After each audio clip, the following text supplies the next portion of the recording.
Hello សួស្តីអ្នកទាំងអស់គ្នានាងខ្ញុំសូមណែនាំជាមេរៀនជាប្រភេទឯកសារ PDPS ដែលមានភាពងាយស្រួលក្នុងការសិក្សាមិនចាំបាច់សិក្សានៅក្នុងសៀវភៅណាអញ្ចឹងគឺយើងអាចសិក្សានៅក្នុងទូរស័ព្ទដែលមានភាពងាយស្រួលខ្លាំងមែនតើហើយឯកសារនេះមេរៀននេះផងដែរគឺមានភាពច្បាស់អាចមើលឃើញណាអញ្ចឹងមេរៀននៅក្នុងនេះគឺមានពាក្យប្រើប្រាស់ប្រចាំថ្ងៃពាក្យប្រើប្រាស់ទូទៅក៏មានពាក្យបច្ចេកទេសក៏មានពាក្យប្រើប្រាស់នៅក្នុងរូបចក្រស្បែកជើងផងដែរហើយក៏មានពាក្យប្រយោគខ្លីៗនិងពាក្យរាប់រយពាក្យនៅក្នុងនឹងដែរហើយក្នុងមេរៀននេះផងដែរគឺមានកម្រាស់ជាង200ជាង79ទំព័រ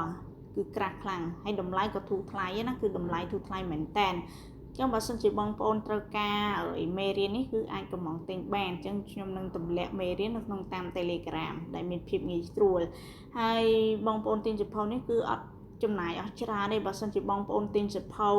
ទៅគឺនៅថ្លៃសេវាដឹកថ្លៃអីទៀតថ្លៃបោះពុម្ពគឺវាអស់ច្រើនមែនតើអញ្ចឹងសម្រាប់បងដែលគាត់ទិញមេរៀននេះយកទៅគឺបងអាចយកទៅ print ខ្លួនឯងក៏បានហើយអាចដោយសិក្សានៅក្នុងទូរស័ព្ទហ្នឹង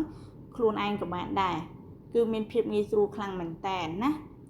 អូខេអញ្ចឹងបើសិនជាអ្នកទាំងអស់គ្នាត្រូវការ